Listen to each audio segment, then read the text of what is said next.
The law firm of Boone and Boone had its offices in an old converted house on Park Street, 3 blocks off of Main, and a 10-minute walk to the courthouse.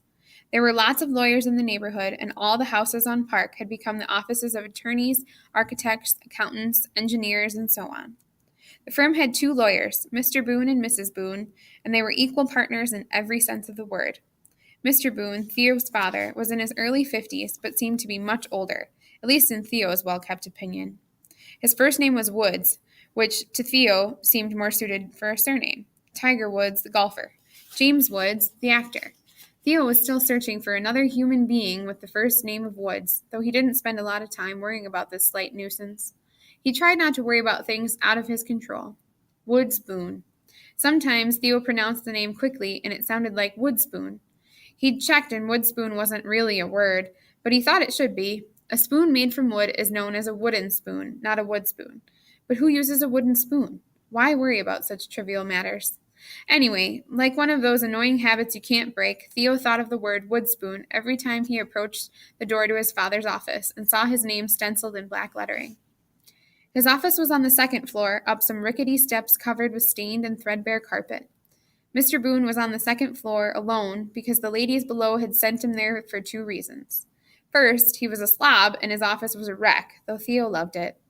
Second, and much more offensive, Mr. Boone smoked a pipe and preferred to do so with the windows closed and the ceiling fan off so that the air was thick with the rich aroma of whatever flavored tobacco he happened to favor that day. The smoke didn't bother Theo either, though he did worry about his father's health. Mr. Boone was not exactly concerned with fitness. He exercised little and was a bit on the heavy side. He worked hard but left his problems at the office, unlike his law partner, Theo's mom. Mr. Boone was a real estate lawyer, and in Theo's opinion, this was the most boring of all areas of the law. His father never went to court, never argued before a judge, never addressed a jury, never, it seemed, left the office. In fact, he often referred to himself as an office lawyer and appeared pleased with such a title. Theo certainly admired his father, but he had no plans to spend his career locked away in some office. No, sir. Theo was headed for the courtroom. Because Mr. Boone was alone on the second floor, his office was huge. Long, saggy bookshelves lined 2 of the walls, and the other 2 were ever-expanding collections of framed photographs depicting Woods doing all sorts of important things, shaking hands with politicians, posing with lawyers at bar meetings, and so on. Theo had seen the inside of several other lawyers' offices in town. He was quite nosy and always looking for an open door. And he'd already learned that lawyers love to cover their walls with such photos along with diplomas and awards and certificates of membership in this club or that. The eagle wall, his mother called it, sneering, because her walls were practically bare, with only a few pieces of some baffling modern art hanging about. Theo knocked on the door as he pushed it open. He was expected to say hello to both parents each afternoon after school, unless he was busy elsewhere. His father sat alone behind an ancient desk that was covered with piles of paper. His father was always alone because his clients seldom stopped by. They called or sent stuff by mail or fax or email, but they didn't need to visit Boone and Boone to get advice. Hello, Theo said as he fell into a chair.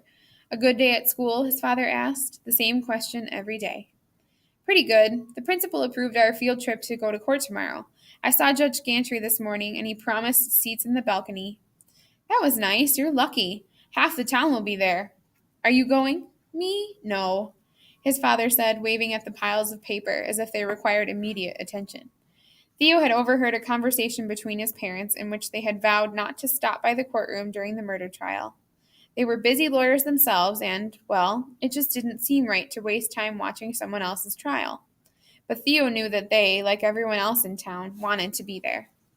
His father and his mother, to a lesser extent, used the excuse of too much legal work when they wanted to avoid doing something. How long will the trial last? Theo asked. The word on the street is that it might take a week. I'd sure like to watch all of it. Don't even think about it, Theo. I've already talked to Judge Gantry. If he sees you in the courtroom when you're supposed to be in school, he'll stop the trial, order a bailiff to take you into custody, and haul you away. I will not bail you out of jail. You'll sit there for days with common drunks and gang members. With that, Mr. Boone picked up a pipe, fired a small torch into its bowl, and began blowing smoke. They stared at each other. Theo wasn't sure if his father was joking, but his face certainly looked serious. He and Judge Gantry were old friends. Are you kidding? Theo finally asked. Partially. I'm sure I'd fetch you from jail, but I have talked to Judge Gantry. Theo was already thinking of ways to watch the trial without being seen by Judge Gantry. Skipping school would be the easy part. Now shove off, Mr. Boone said. Let's get the homework done. See you later. Downstairs, the front door was guarded by a woman who was almost as old as the office itself. Her first name was Elsa. Her last name was Miller, though this was off limits to Theo and everyone else. Regardless of her age, and no one knew it for certain, she insisted on being called Elsa, even by a 13-year-old.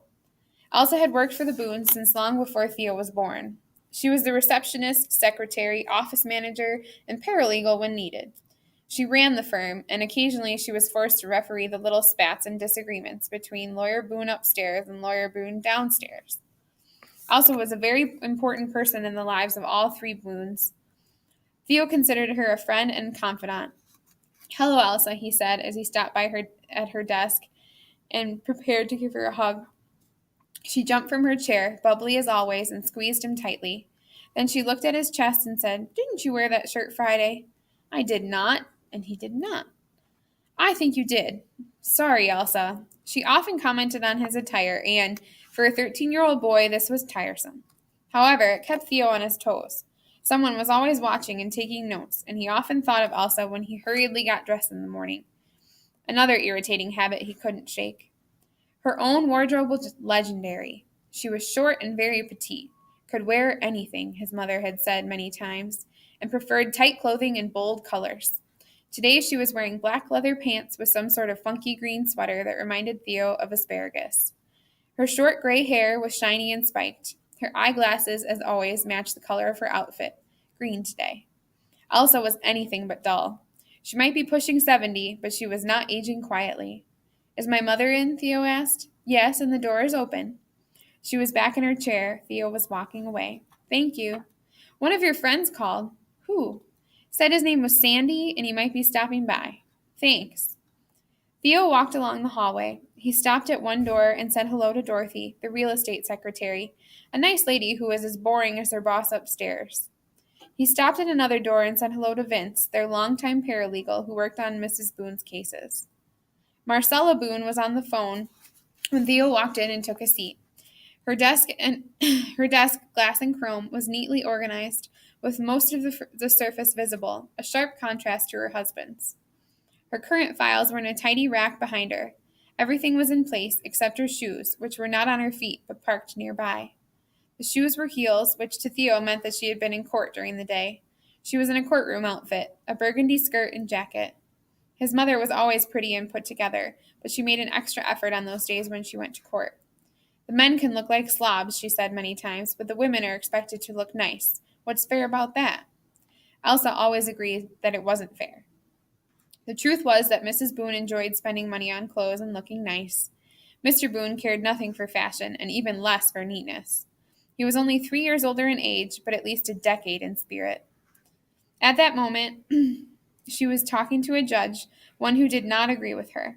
When she finally hung up, her attitude changed quickly. With a smile, she said, Hello, my dear. How was your day? Great, Mom, and yours? The usual. Any excitement at school? Just a field trip tomorrow to watch the trial. Are you going? She was already shaking her head no. I have a hearing at 10 in front of Judge Sanford. I'm too busy to sit through a trial, Theo. Dad says he's already talked to Judge Gantry and they've cooked up a plan to keep me away from the trial. Do you believe it? I certainly hope so. School is a priority.